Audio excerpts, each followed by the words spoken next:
record to the cloud. Okay.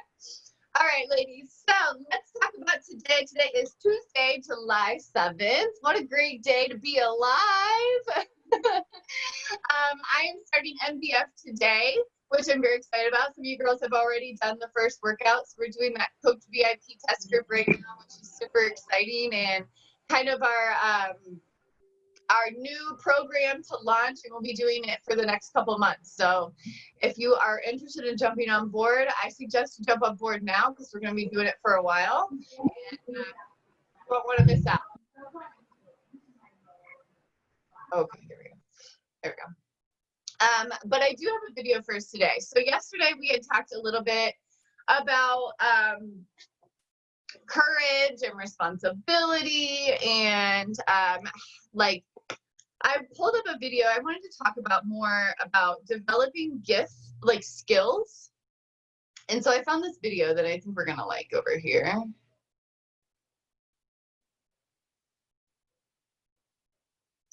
And God, what was the video we watched yesterday? Why am I blanking on that? Of who it was? It was Les. Ah, thank you. Thank you. I was like totally blanking on who spoke yesterday. Like, okay, yes, Les Brown had talked to us about being responsible. And it was like his like really good speech, but he talked about a little bit about developing gifts and skills and developing skills as something that can happen throughout your life, you guys. I think a lot of us get to a certain point about our late 20s. I think even Elika and I were talking about this yesterday about how people just like cap out at like late 20s and they're like, all right, I'm good. Let's just sit right here for like the next 40 years. And then what happens is they get 10 or 20 years into it and that's where you hit like midlife crisis and you get all these like crazy divorces and things because people stop developing themselves is my guess is that I think people just stop developing themselves. They get married, they have kids, they go through the motions, and then they just stop. And they forget about their own skills. They forget about their own gifts. They forget about their own wants and needs and goals and dreams. And they just get caught up in the mundane, spiral of life. And then they hit this wall at some point. And they realize that all this time has gone by and they didn't do anything with it. And so I just always think that the more that we can focus on developing skills all our life, the more we're going to benefit literally as we go through life, right? Because then as you develop all these skills, you put them in like your little tool belt and you have them for you whenever you need to. But we have to continue developing skills. Like I couldn't tell you how many people it's like, they just like capped out or like even this is an example of like Derek is only 5 and Mike keeps telling me that he wants him to wakeboard, which he gets on the board every once in a while, a little bit here and there. But I said, I don't want to ruin it for him so early. What if he falls and he hurts himself and then he doesn't ever want to do it ever again? And I'm like, what is the point of doing stuff so young when he has the rest of his life, right? Like Mike's 36 and starting to wakeboard. That's 31 years on top of where Derek is, right? Like, what is the point of kind of like pushing him to do this at the age of 5 when we could do it at 10 or 15 or 20 or 30, So those skills, you guys, sometimes I think we push kids to develop skills so much and so fast. And I think that feeds into the rest of our lives of like, when Mike was saying that he wanted to wakeboard, or even me as an adult, like what if I said, oh, I want to go back to gymnastics? You guys would be like, you're too old for that. Like that would be our first thought. It's like, oh, don't you have to be like, if you're not like at the Olympics by the time you're 12 in gymnastics, you might as well just chalk it up. Like, that's crazy to me. The fact that like you just wrote off, but like as a teenager, if you didn't make it somewhere, by a certain time. And I think that really reflects in our society as well. If you're not somebody by the time you're this age, or if you're not married by this age, or if you're not having kids by this age, and they're always younger and younger and younger and younger, it feels like, then it's like this taboo gets placed on you. And I'm just here to tell you, like, screw all that, okay? Just don't worry about all these things people are placing in like society. And I want you to continue developing skills, right? Like if you've never played the piano and you want to play the piano, you could start right now. And in 20 years, you'll be 50 and you'll be a master at piano in 20 years, right? Like you still have time to develop and learn skills at any moment in your life. You just have to choose that you're going to be a beginner. And I think that's the hardest part, is being a beginner. And especially when you're trying something new. And as an adult, right? Like as a kid, you're like, oh, I've never done gymnastics before, but I'll just go try it, right? Like you have no like judgment. You're not really worried about other people. You just go and you do. And but us as an adult, like me going to a gymnastics class, I would be like, ooh, like, what am I gonna do? Compete against like 8-year-olds? You know, like it would just be weird. But what if I was just willing to do that, regardless? You know, like what if I was just willing to be a beginner, regardless of how awkward it is? I know when I first started coaching, you guys, it was so awkward, but I was willing to be awkward in the beginning because I knew and had done research that says if I just keep trying, eventually I'm going to get better, right? And I knew that I was smart. I knew that I was capable. I knew that I loved social media. I knew that I had already kind of like a cheerleader aspect to me. So I knew I could already like rally up people and get them excited. I knew that was a skill in me. And so for me to just be a beginner in coaching, it was awkward, of course, because I look back at my videos and I wanted to delete them like 4 years ago. Because I'm like, oh my God, look at me. It looks so funny. I was like, is that a workout video? I can't even see myself. It's so dark. Like, I just kind of like poke fun. But it's cool to look back and realize how far I've come just by continuing to do something and not giving up, right? Like, had I given up after that first year, I would have never been sitting here where I am now with all of you ladies. And I want you guys to remember that too, is like, it's a skill I've developed. Like coaching and how I coach and the way I coach and the way I post and the way that I do videos or anything that you see that comes from my social media or my coaching or anything like that, it's skills I have developed, right? Because I continuously do personal development, do the workouts, do the meal plans. I'm pushing myself. I'm meeting with you guys. Like I am learning all the time. You guys have no idea how much I'm on YouTube just trying to find videos for you guys, trying to find how-to videos for coaching or how to train my coaches to become Emerald. I'm doing that all the time. Skill building. Give me 1 second. Yes. Oh no, I'm using the internet. Go eat breakfast, please. Why not? Yeah. Look forward to eating. Oh, thank you. All right.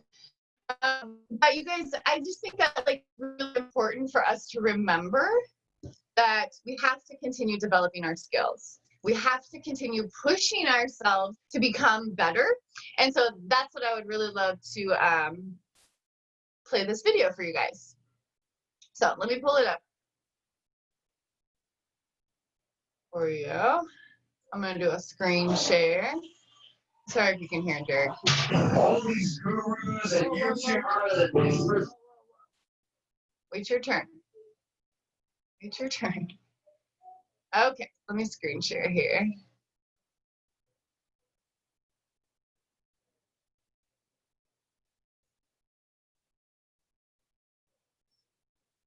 All right, it looks like we have to watch this little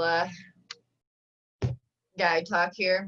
Okay, so get your notebooks out. This is all about, it's called 10 skills that are hard to learn but will pay off forever. And so it's kind of like different little interviews with different like top people. And so hopefully we can get some little insight. And maybe, I always think you guys, if you can pull out one thing every day from a video I show, it was worth it. right? Because then after, by the end of the week, you have 4 things that you could have pulled out of videos, or 3 things that you could have pulled out of the videos that you can work on throughout that week. I think 3 is enough for each week.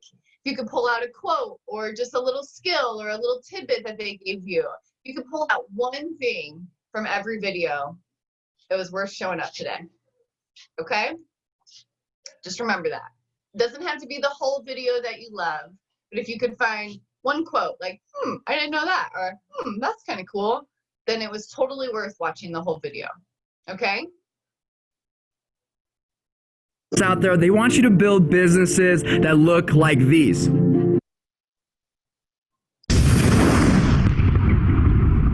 Hello, Believe Nation. It's Evan. My one word is believe, and I believe in people more than they believe in themselves. And my sincere hope is that if you believe in yourself as much as I believe in you, you'll be able to change the planet. So to help you on your journey today, I'm doing a video on the 10 skills that are hard to learn, but will pay off forever. And as always, guys, as you're watching, if you hear something that really resonates with you, leave it down in the comments below. It's much more likely to stick with yourself. And if you leave a comment within the first few hours of the video going live, you have a chance to win one of 2 daily prizes. Enjoy. Skill number 1 is speaking up. One of the things you would want to be sure to do is, whether you like it or not, get very comfortable, it may take a while, with public speaking, for example. I mean, that's an asset that will last you 50 or 60 years, and it's a liability if you don't like doing it and are uncomfortable doing it. That also will last you 50 or 60 years, and it's a necessary skill. Skill number 2 is being honest with yourself. One of the big things that all startups do is they lie to themselves over and over and over. Mine's faster, mine's cheaper, mine's better, mine's this, mine's that. No, it's not. And the reason it's not is because whoever it is you're competing with, it's not like they're ignoring. This guy just started on Shopify in the startup competition. He's doing $1 million this year. Woe is me, I might as well close up the doors. What are they doing? I'm going to copy what they're doing. And now you've got to stay ahead. And so, you've got to be very careful as an entrepreneur to be brutally honest with yourself. And those are some of the things that you'll hear from me as a mentor, that, know what you know what you don't know, but you've got to know your business better than anybody.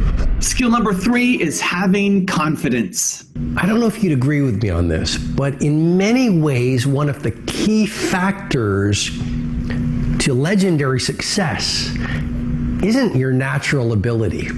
It's not whether you have the right product. It's not whether you're in the right field. It's not whether you've had a blessed background. It's not whether you have the right IQ. I want you to really think about and deconstruct and play with, maybe later tonight in your journal. I want you to deconstruct this idea of confidence. And it seems like a very simple word, but just think about it in your own life. When you have confidence, or we could even call it fire, when you have that fire within you, that confidence, that interior bravery, you almost have this power to do whatever it takes to get your brave vision done. You see, in this world, it's not about, in many ways, your strategy in your business or your ability in your life. It's about this thing called confidence. And we have all had these times in our lives when we are full of confidence. And what other people see as a problem, we simply do see as an opportunity. Other people see it as a stumbling block or a wall, and we see it as a stepping stone or this solution. And so confidence is something that you really want to wire in. Confidence is something you really want to develop. Confidence is a practice. Confidence is a muscle. And like any muscle, the more you focus on it and practice it and train it, the stronger your confidence is going to grow. And I just have to say it again. When you are at a place in your life when there is an ongoing, steady stream of confidence moving through your mindset, moving through your heart set, you do the heroic in your business and you achieve the remarkable in your life. Skill number 4 is listening. Nelson Mandela is a particularly special case study in the leadership world because he is universally regarded as a great leader. You can take other personalities, and depending on the nation you go to, we have different opinions about other personalities. But Nelson Mandela, across the world, is universally regarded as a great leader. He was actually the son of a tribal chief. And he was asked one day, "How did you learn to be a great leader?" And he responded that he would go with his father to tribal meetings. And he remembers two things when his father would meet with other elders. One, they would always sit in a circle. And two, his father was always the last to speak. You will be told your whole life that you need to learn to listen. I would say that you need to learn to be the last to speak. I see it in boardrooms every day of the week. Even people who consider themselves good leaders, who may actually be decent leaders, will walk into a room and say, "Here's the problem, here's what I think, but I'm interested in your opinion, let's go around the room." It's too late. The skill to hold your opinions to yourself until everyone has spoken does two things. One, it gives everybody else the feeling that they have been heard. It gives everyone else the ability to feel that they have contributed. And two, you get the benefit of hearing what everybody else has to think before you render your opinion. The skill is really to keep your opinions to yourself. If you agree with somebody, don't nod yes. If you disagree with somebody, don't nod no. Simply sit there, take it all in, and the only thing you're allowed to do is ask questions so that you can understand what they mean and why they have the opinion that they have. You must understand from where they are speaking, why they have the opinion they have, not just what they are saying.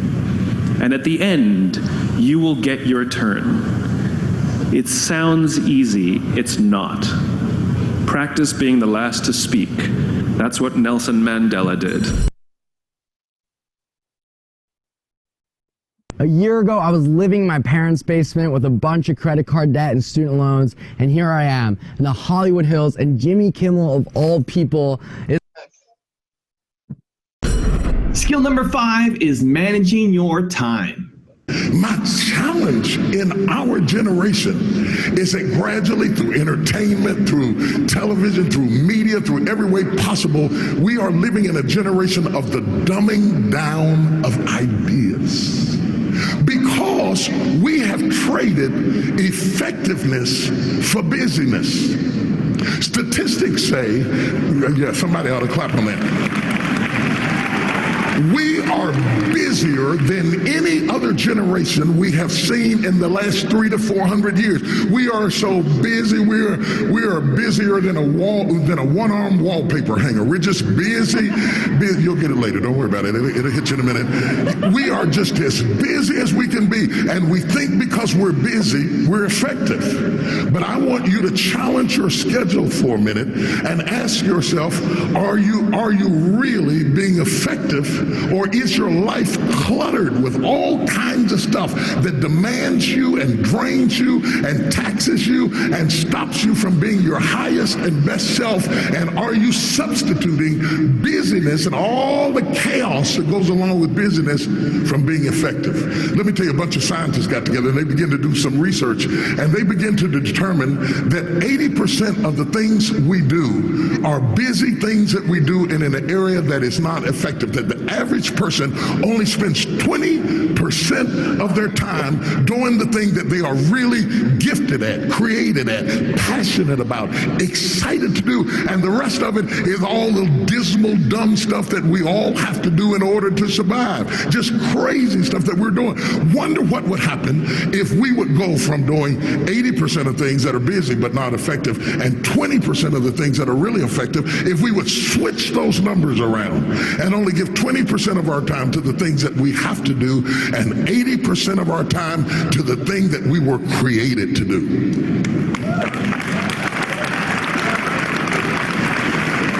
Wonder what would happen to your life. Now think about it a minute. There's a lot of things you could take from me and I could make it. You could take my suit, I got another one.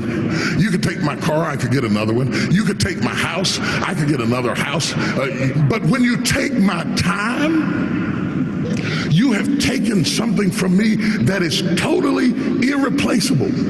We take all kind of classes for money management. We know how to manage our money. We know how to repair our houses. We're working on our hair and our bodies and all of this kind of stuff. We do everything except the most important thing is to value our time. It takes time to be creative.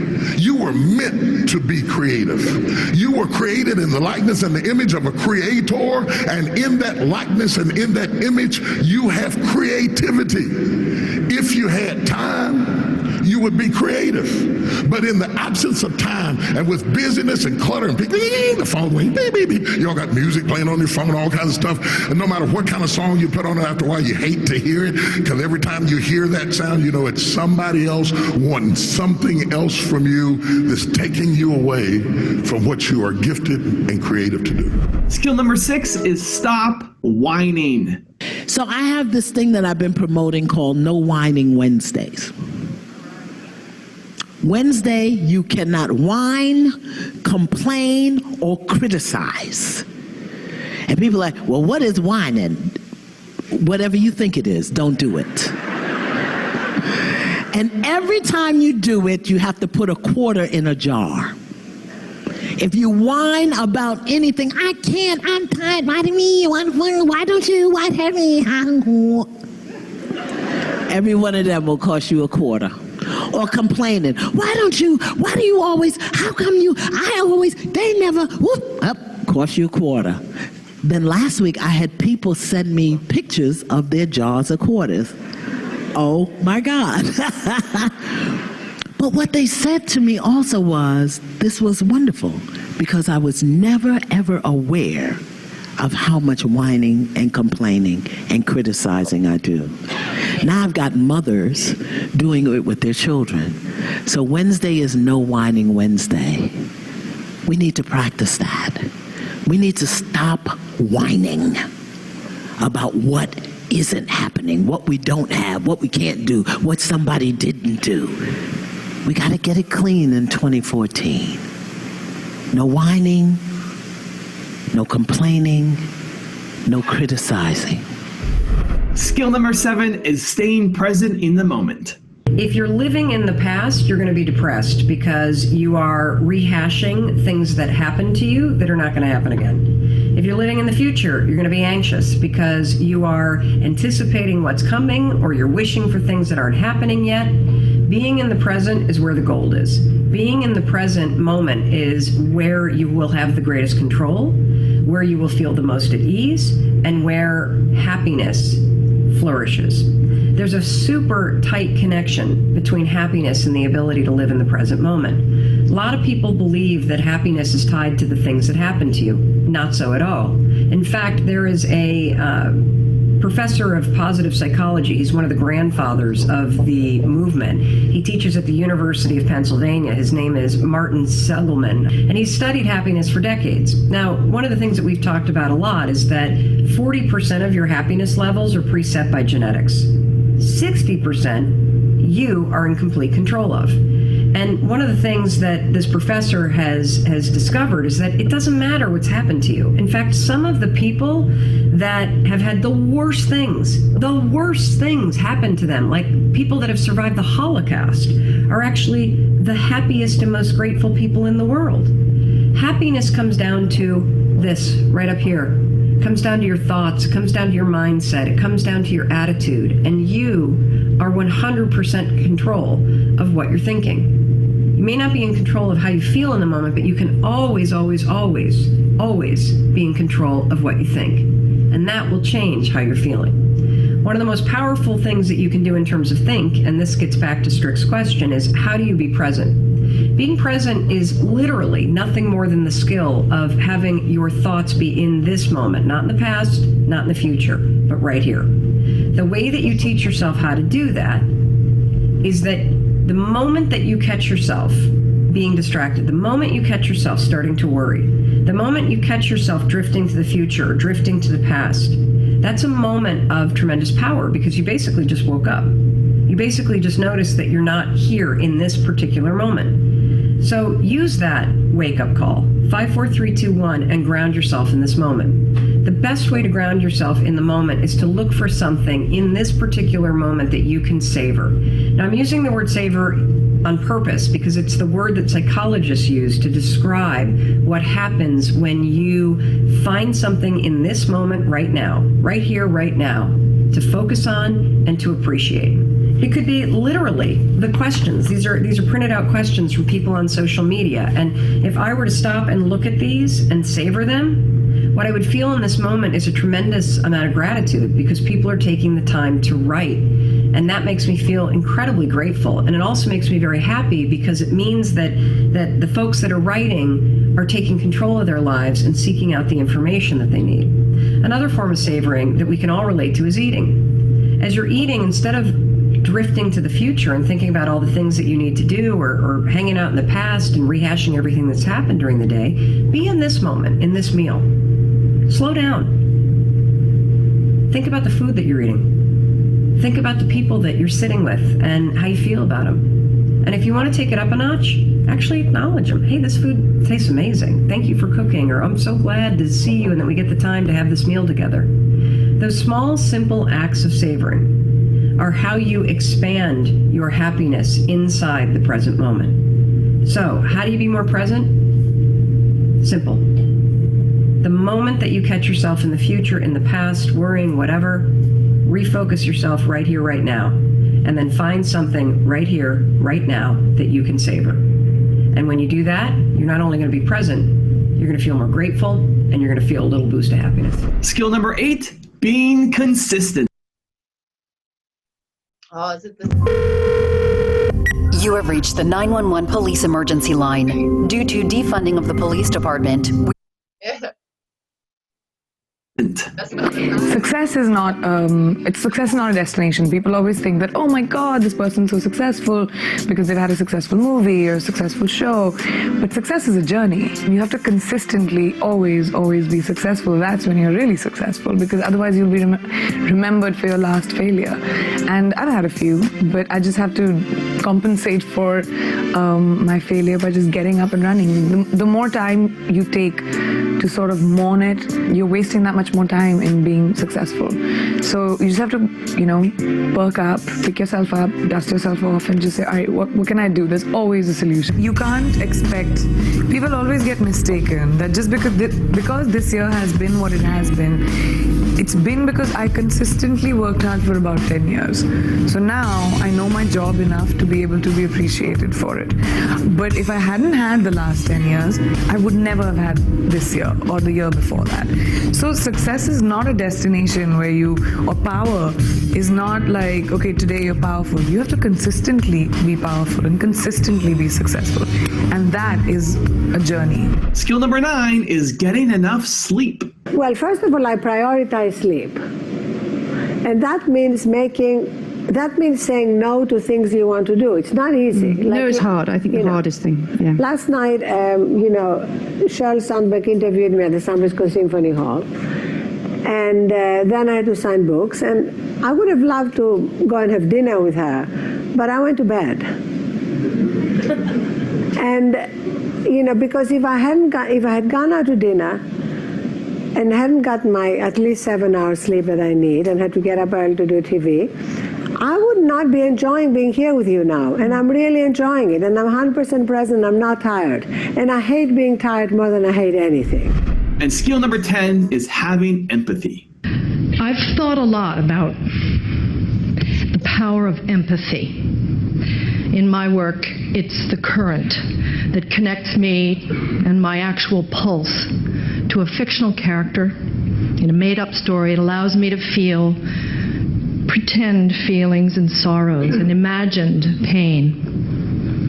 And my nervous system is sympathetically wired, and it conducts that current to you sitting in a movie theater, and to the woman sitting next to you, and to her friend, so that we all feel that it's happening to us at the same time. It's a very mysterious and valuable resource of the human species. And women, I think, access it most effortlessly. We cry at sad movies. We don't feel we lose face or stature or position doing it. We see a news story that enrages us and we write letters through tears, our hearts pounding. I used to wonder why human beings developed these inconvenient and embarrassing responses, this sniffling, choking, wet obstruction. You know, the thing that physicians and soldiers and stock traders and journalists and fashion models and politicians and news commentators and venture capitalists all must suppress in order to work most efficiently. I thought, what possible value, function could it serve in the Darwinian scheme of, you know, survival of the fittest and the strongest and the most heavily armed? No, seriously, I thought, why and how did we evolve with this weak and useless passion intact within the deep heart's core? And the answer, as I've formulated it to myself, is that empathy is the engine that powers all the best in us. It is what civilizes us. It is what connects us. Thank you guys so much for watching. I hope you enjoyed. I'd love to know, what did you think of this video? What did you take from it that you're going to apply? All right, let's talk about that. Does anybody else just love Meryl Streep? Like, she is just the best. Like, just even hearing her talk, I was like, when it went off, I was like, I was just like falling into like the Meryl Streep like voice. Like, she was just so like calming, and I just love her. Okay, let's talk about this. This was like a good one. I loved this video because, dude, there's so many good things. Let's talk about them. Okay. So one was speaking up. Whew, that's a hard one, right? Right off the bat. Like, that is such a hard one. Speaking up when somebody does something you're not okay with, or speaking up on a team call or on Warrior Hour, or speaking up to your parents, or, you know what I mean? Especially as an adult, and standing up for yourself or anything like that. Like, speaking up can be so hard, but it's so empowering too. It holds so much power when you decide to use your voice to express yourself. There's so much power in that. And you have no idea who you could help and who you could empower by speaking up yourself. Okay. I know, like, even when, you know, all the riots, or not even the riots, but the protests kind of started happening.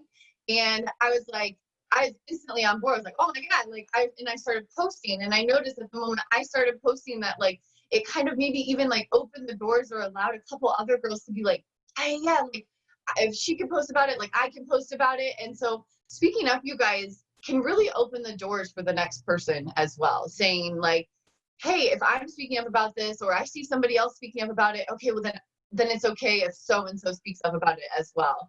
And you guys, speaking up is a skill. It's not, I don't think it's something that like we're all just like, yes, we all know those people that like have no filter, right? Like, they have no filter from like here to here. That's, to me, not speaking up. Like, that's just like, you have word vomit and you just can't stop. Like, you have no stopping. But speaking up as a skill can be very important. And it's something that I think really does take practice as well. Like, even what Meryl Streep was talking about is like, why do we have this cracky voice, and like, what is the point of that? And like, I think the more that we speak up, the more we express ourselves, the less we crack, the less we cry, the less we question ourselves, and the more we can step up, which is a couple ones down, but in confidence. You know, I think once you build your own confidence, which is also a skill that you can work on, it's not something you're born with. And I think that's where people really go wrong as well. Like, I was not born with confidence, thankfully I had two very confident parents that helped, right? Like my dad was very, very confident in everything he did and everything that he wanted to do. And my mom was a very confident person as well. And so I acquired skills that allowed me to see what confidence was, right? But maybe you didn't. Maybe you don't come from somewhere that confidence is a skill, right? Like maybe your parents really questioned themselves all through their life. And so the only thing that you learned was to question yourself. And here's the thing, you guys, is that at any moment, you can choose to stop questioning yourself. You can actually choose to step into confidence, and it's going to be a little shaky. It's going to be a little like weary at first. But when you do, you're going to realize it's a skill you can acquire. And that's why I even love, like, I don't think I could have ever like done any other like direct sales other than Beachbody, because what Beachbody can provide for you guys is confidence.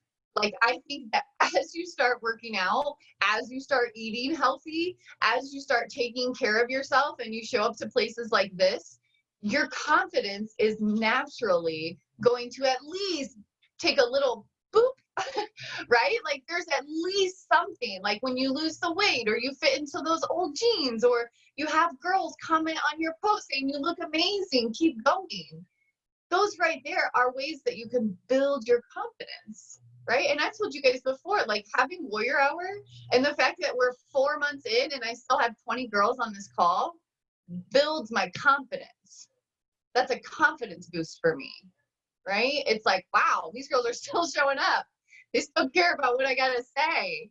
That's a confidence builder in me. And I have to recognize that, because it also helps me continue going. And it helps me makes me want to make Warrior Hour even better, right? And so it builds my confidence, but it's a skill that I've acquired, right? And it's a skill that has also fluctuated over my life. I would say I was a very confident child. I was a very confident college student in high school. After I had my son, I would say my confidence level kind of went down just a little bit, right? Like we struggled a little bit in life, where we ended up being homeless for a little bit and had to buy an RV. And it was right after I had my son, and my confidence level in myself came down just a little bit, right? And I had to rebuild it. I had to remind myself, hey, you're still that girl. You're still that person. And I had to rebuild that skill of confidence. But now my confidence is on the uprise, right? And so I'm continuing to progress in that area. And so just know that also your confidence can fluctuate depending on what's happening in life, but it's something that you can always and need to always continue working on, okay? And it's something that's up here. Like, I don't really think that you guys could give me confidence, right? Like, you guys can help boost it, but you can't just like provide it for me. You can't just like place confidence in my head, right? You know those people that like, they get told 500 times a day that they're beautiful, but then they still think they're ugly, right? It's something that has to come from the inside. It's nothing that you guys can just give me. You can help boost it, but it's not something that you can just give me. It's something I have to work on by myself and for myself. Okay, so let me back up though, because I missed them. So speaking up is number one. I love that. And I know it's hard, you guys. I know it's hard, but and like it can make your chest, you know, pump and your heart pump and all these things. But there's something so beautiful about expressing yourself and speaking up for yourself, or speaking up for others as well, right?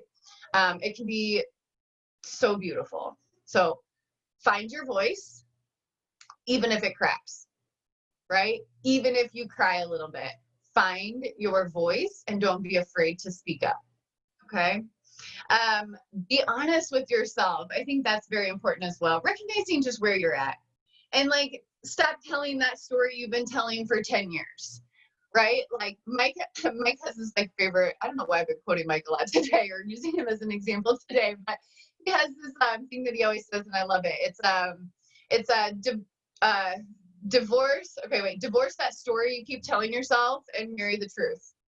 And it's really just saying, like, dude, you've been telling that story for way too long. Like, you need to divorce that story, right? And you need to marry the truth. Because the truth is is that you keep telling yourself that story. Of course, that's your life, right? And so you need to step up into the truth and be honest with yourself and get past that, right? Like, let's move past that. And so I always love that quote that he uses, because it's just like, it's such a good way to kind of just be like, move past that, you know? Okay, and then it was confidence. And then the next one is listening. I love, hey, shh. Oh, from like Toy Story? Yeah. Why don't you go practice with her in the room and you can give her some bones or something? There you go. There you go. Ooh, I'm gonna read this real quick, Alicia.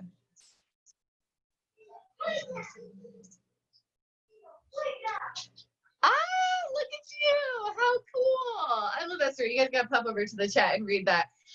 That's super cool. That, or I'll just read it to you guys. That Alicia had went to cardio drumming, and like, did you? I have questions. Did you question? Okay, wait. I saw this also. It's like you have to get a t-shirt. I was going to wear my sports bra. Did you question taking your own like shirt off at first, at all, or did you just go for it? I love that. I love that. So, so I love that. Like, how cool is that? You were like, you started something. Like, who knew that speaking up or you know, finding your truth, or kind of like, even like being honest with yourself and just being like confident. Like, you took your shirt off at cardio drumming, and then here some other girls stepped up and followed suit as well. That's super cool. And like, you're building confidence in them. That's so cool. I love that. I love that. Oh, how cool. That is like the perfect example. I'm so glad that you shared that. So make sure you guys hop over there and read that. Okay, so listening. I love listening as well. I thought that was really cool about the speaking last. Now, I'm kind of like the worst. Mike always says I like to get the last word, but I'm assuming that's not what he's talking about. I was like, oh, that's probably not what you're saying, though. But I love the idea of speaking last, of just like even the example of what he said is just like coming in and saying, well, this is what I think and this is what I do, but what do you think? Like, what does it matter what I think? You already went and expressed everything that you think. And so if I'm any different, then now I'm questioning myself. Which also, though, if I walk into a room and I tell you, da da da, this is what I think, or somebody does this to you, I want you to remind yourself that you're confident and you can speak up and you can disagree, right? Like, in that moment, if somebody comes in and says, hey, this is what I think, this is what I think we should do, da da da da, and you think something completely different, but you're so worried about being different from them that you question yourself, right? Or you don't say it or something like that. But I want you to speak up. I want you to say, okay, you know what? I'm confident in the fact that maybe I think differently, and maybe this is something that he didn't think of, right? And so maybe if I just step up into my confidence and speak up, then I can give them an alternate view, and maybe it can really turn this whole office around, you know? So kind of using that as like listening, but also be willing to speak up if somebody's not listening, you know? And take that time to continue being patient and continue pushing that boundary, okay? Dude, I agree, Brittany. Like, I've been really working on not responding to. And just being like, we can talk about this later. Like, because I have such a sharp tongue, and I'm sure a lot of you guys do as well. And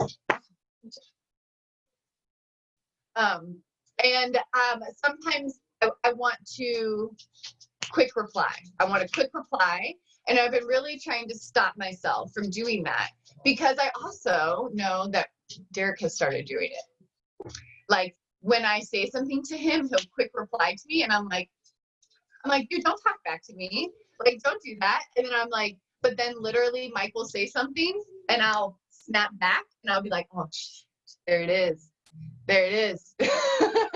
You know? And so I'm recognizing those things in myself too, of just, and I have a really, really bad habit of interrupting as well. Like, I'm really trying to work on that. So if I've ever interrupted you guys, I apologize. Ooh, that's cool. But I've been really trying to be better at listening as well, or letting Mike like tell his full story before I pop off with all these different replies, right? Because a lot of times what happens is when I interrupt the story or I pop off with replies, I cut him off, which actually means I didn't get the full story.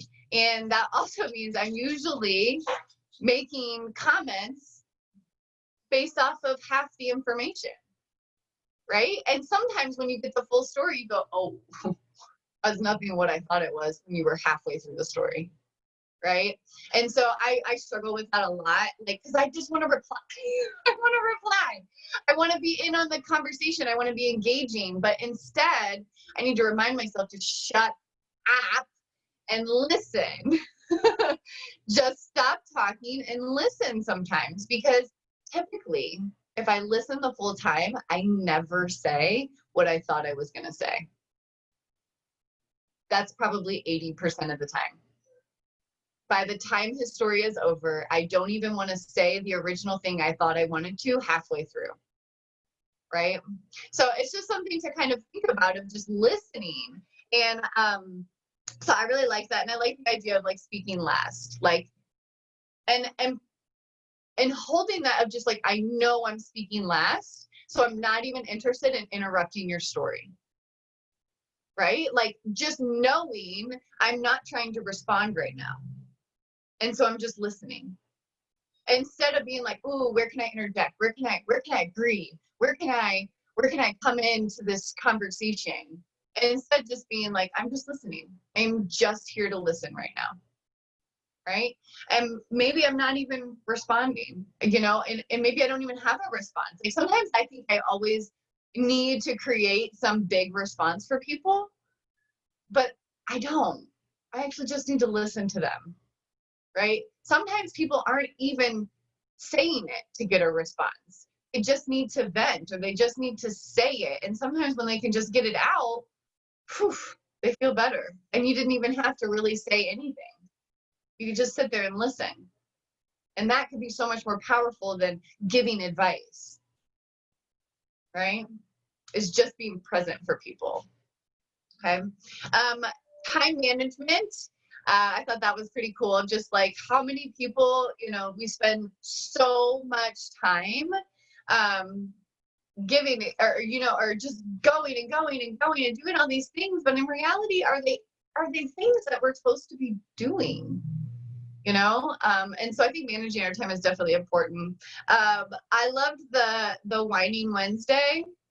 I don't know if you guys liked that, but I thought that was kind of cool. Like the No Whining Wednesday, I thought about getting like a quarter jar, putting it in our house, and like, you know, just playing it, just try it. Let's see what happens and see how much money we can get in there, but also see how much whining we're really doing, because I don't know how much whining we're really doing. Maybe we're not doing any. So maybe Wednesday comes around, comes and goes, and I realize, wow, we haven't done any whining. Awesome. Or maybe we have $3 in the freaking jar, and I go, holy crap, we've got some work to do. But I don't even know. Off the top of my head, I have no idea how much whining we do as a family. But it's a good way to kind of measure it, right? Like, wow, we put $3 in one day in this jar. Like, what are we doing? You know? And so then it's kind of a nice way to analyze it a little bit. So I liked that. I love the Mel Robbins little part about staying present. I love that word savor. I wrote that down, and like I just really want to like keep that word in my head when it comes to like being present, of like, how can I savor this very moment right now?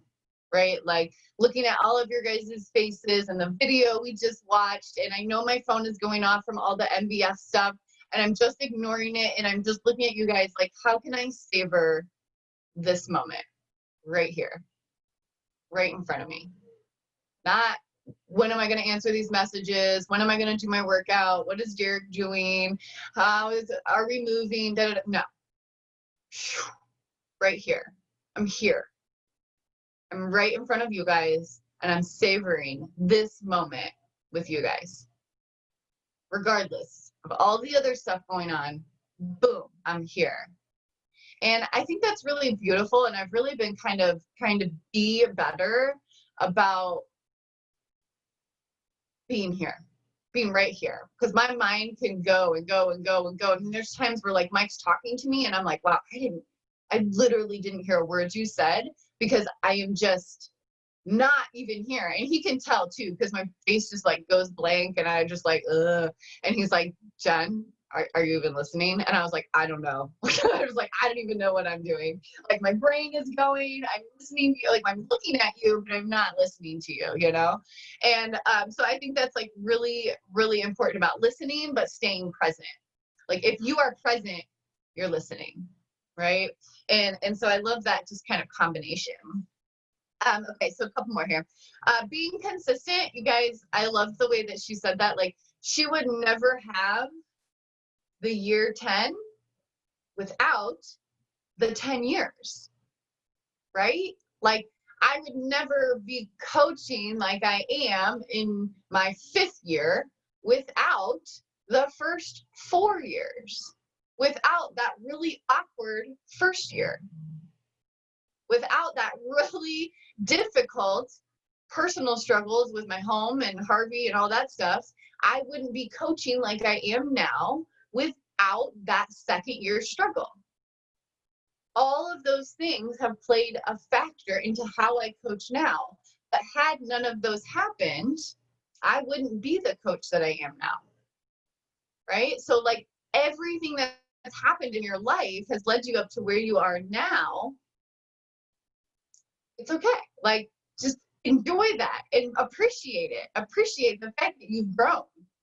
Like, wow, I've really grown over the years. I've really changed over the years. Or maybe you're like, wow, I've really stayed the same over the years. It's time for me to start growing. It's time for me to start pushing myself. Okay, but it takes consistency. Sleep. Woo, woo. I love my sleep. I actually got a little bit less sleep last night, and when I woke up, I could feel it, and I hate that feeling. I hate feeling like, oh, I didn't get my. I prefer 7.5 hours of sleep. It's like the most perfect thing for my body. And for any reason, if I don't get 7.5 hours of sleep, I can't really get more than that. Like if I go over to like 8.5 or 9 hours, it's too much. And if I come under that 7, like into like the 6-hour range, it's just not enough. And so I love 7.5 hours of sleep. Like it just does wonders for my body. And so it's just something that I'm really dedicated to as well. And I think that we all need to be really dedicated to our sleep. Like Mike and I invested in freaking Tempur-Pedic pillows, and I sleep a certain way, the same way every day. And I try to go to bed at the same time and wake up at the same time and things like that can really, really help. I'm going to pop over here, Tessa. Dude, right? I love that, Tessa. And you know, it's funny too, because it's like, if you're gonna blame them for everything bad in your life, you gotta blame them for everything good too, right? Like everything that you have in your life that's good is also a result of how your life went, you know, when you were younger. And so it's like, we could focus on all the bad stuff, or we could choose to just focus on all the good stuff too, because as much bad stuff as could happen, there was also probably some really amazing things that also happened in your life. And so we have to blame them for both. You can't just blame them for one, or you can't just hold over their head for one. Like both of those are equal, right? And so I love that, Tessa. And like, dude, you're such a badass. Like your life has made you such a badass. Like I wouldn't want you any other way. So out of all the things that you've experienced, I'm happy for it. I'm happy for it because you're exactly where you're supposed to be and you're right here with us. And had none of that happened, would you be here? Probably not. Never know. So we're just going to be thankful for all of that stuff, right? We're going to spin it to win it. Find a way to say, you know what? I'm really glad that stuff happened. Because had it not happened, had I not went through that struggle, had I not had my son, had I not been with Mike, and had I not lost my dad or whatever, all these things, like I wouldn't have connected with you guys like the way that I do. So I'm just going to be really thankful that all those things happened and led me exactly to you guys. Right? Let's talk about that last one, empathy too, right? I sometimes need to turn my empathy off because I get super empathetic a little too much. And I start to take other people's personal problems onto myself. I even had to learn as a massage therapist, I can't take other people's stuff with me home. Because people would come onto the table and use it as like a therapy session. They would just word vomit their whole lives. And then I'm massaging them, so I'm picking up on their energy. And sometimes I would walk out of a massage just drained or emotionally just exhausted. And I didn't understand why. And it's because I wasn't really grounding myself, right? I was absorbing everything from that person. And I would go home exhausted. Yeah, they would leave the massage going, oh, I feel amazing. And I'm like, yeah, I'm glad you do, because I am exhausted after that. And I just, my body physically and mentally, emotionally, spiritually was very exhausted when I was full-time massaging. And it's because I just didn't ground myself. And I'm such an empathic. I don't know what I'm trying to say there. What is it, Tessa? I heard you. An empath. An empath. That's what it is. I was like, why is this word not coming out of my mouth right? I'm the same way.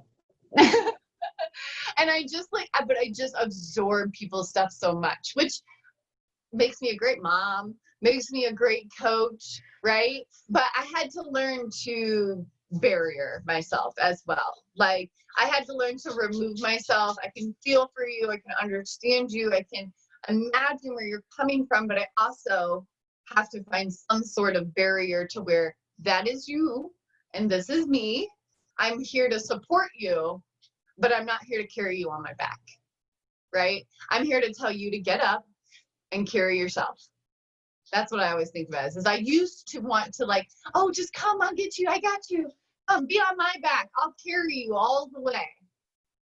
But instead I've really kind of started shifting of actually, I think you can stand up by yourself. And I think you can walk yourself. And I'm here to walk beside you. But I think you need to walk by yourself. And you need to walk through that. I'm going to be here to support you, but I'm not doing it for you. I'm not carrying you through it. You got to do it yourself. And so I think that empathy is so important.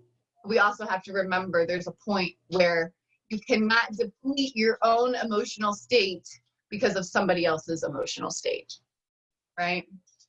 Okay. So I thought that was a really good list. I thought that was kind of cool to kind of go over those skills. I got a lot of good insight and just little tidbits and little trinkets of information to tuck in my little saddlebag of personal development, right? That's what I always think about it is you guys, personal development is such a journey. As you learn guilt and shame and ego and persona and all of this stuff, and then you're wait, and then when I add empathy in it, and then I can add listening into it, and then I can add all of these skills and confidence. And once you start to learn all the different little areas of yourself and other people, oh, that's where the magic happens. You guys really, when you can switch your vision from go, go, go, go to let me step back and just kind of view this and see what's really going on and see maybe why they're acting like that, right? Maybe I just take a step back and can now analyze situations because I've learned that rapid firing isn't going to help me, So personal development, you guys, is such a journey, and it's an applied journey. So as you learn, you have to apply it. Right? And be ready for it to be awkward.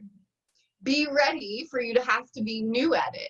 And be ready for people to go, that's not you. Who are you? That's not you. And you're like, well, it's the new me. Welcome. Because I'm here. And this is what I wanted to do. And this is who I need to be. And this is what I need to overcome to be the person I know I'm capable of. Right? I had to overcome some things to become the coach that I really needed to be. Right? I needed to understand that I didn't have all the answers. I needed to let my ego down so I could learn. I didn't know everything. In the beginning, I thought I did, but I don't.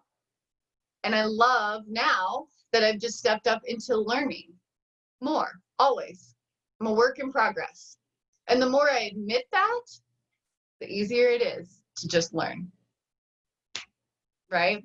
So just know that all these little tidbits are now in your little saddlebag. You can pull them out and reference them whenever you need to. Okay? All right, ladies, 9:15. Oh, that was kind of a good one. I liked that one. Cool. I have some other stuff for tomorrow, so I will let you guys know, get some new stuff tomorrow. I did like kind of a cool little reading with Elika. We're almost done with this book, Yamas and the Niyamas, which I'm really excited. I'm actually like kind of mourning already being over with it because it's been such an amazing book. If you guys haven't had a chance to get it, we actually thought about doing like a book study on it. If you guys are interested in something like that, like doing it chapter by chapter and coming and maybe using one of the Warrior Hour days to discuss each chapter. So if you guys are interested in something like that, let me know. That's kind of my first little feeler for it. If you guys are, and I would love to do this book, but also if we have other books that we would prefer to do or want to work up to this book or something like that, we can do that as well. I thought about kind of turning this maybe into like a little book study, or at least maybe one of the days, like maybe on Mondays, kind of like what we did with Rachel Hollis, where we came and watched the video together. But maybe what we could do is everybody read a chapter, and on Monday we come and discuss it. And then Tuesday is personal development and other videos, or maybe I can, whatever chapter we're on, I can use the other days to kind of reference the chapter. Just something to think about since we're kind of done with that Rachel Hollis challenge. I liked that. I liked the fact that we knew what we were coming to do on Monday. And then I could always base the rest of the week off of whatever she talked about on Monday. So I really kind of enjoyed that aspect. So I was thinking maybe like a book study would be good. So we could read the chapter, we'd go over it on Monday, and then whatever it was on Monday would lead into the other days of like what we talked about. So let me know if you guys are interested in something like that, because I would love, and this is a really good one because like each one is a, like, how would you explain it, Elika? I don't know if she can hear me over there. But it's like a list, it's like a 10 commandments. It's like how I would say it. So like each chapter is like so the first one is like nonviolence, and then the second one is truthfulness, and so then it goes into how to be nonviolent. So the whole chapter 1 is how to be nonviolent to others and to yourself. And so you can kind of read through it, and so we can use that throughout the week to say, okay, this week is all about being nonviolent. How can we be nonviolent in communication or something like that? So we don't have to use this book, but something like this is what I'm thinking, if you guys are interested in that. So let me know what you think. I love doing book studies, and I think it's really fun to come and discuss it too. And this book really was super eye-opening to a lot of things for myself. And so I know if it was eye-opening for me, it can definitely be eye-opening for you guys as well. And it's one of those books, I think if you just read, it could be like, whoa, that's a lot. That's a lot of information. But I think if we broke it down as a group and discussed it, like each chapter slowly, we can help each other really kind of understand it and work through it. So something to think about and something we can kind of work on and maybe start working into the Warrior Hour on Mondays. I would love to do that. So let me know if you guys are interested in that. It'd be awesome. Yeah, I'm gonna go press play on MBF. I gotta take my Energize. If anybody hasn't done MBF yet and wants to do it with me. Energized. This is not Energized. You brought me juice, but that was very sweet. It can be energized. It can be Energized? Because you like red energized. I do like red Energized. It does kind of look like it, huh? But it can be juice energized. Juice Energized? Juicer size? Yeah, that'll make you much stronger. Because it has fruit. Yeah. It has watermelon in it, huh? Yeah. It's good. Yeah, it makes you healthy. All right, ladies. Hey, don't repeat me. Don't do that. But I am going to get off of here. And if anybody's interested in doing MBF, I'll message you guys in the group chat. And if you guys want to press play together, I'm going to press play. Probably be closer to like 10. If you guys are interested in it, just because I haven't taken my Energize or talk to this kid, make sure he hasn't destroyed the house. You guys know, after we're here, I always like do a house check after this. So I'm like, all right, what happened in the last hour? I didn't tell you guys about that part. So let me do a house check, and then I'll probably be pressing play around 10 if anybody wants to join. All right, ladies, have a great day, okay? Have a great day. Bye.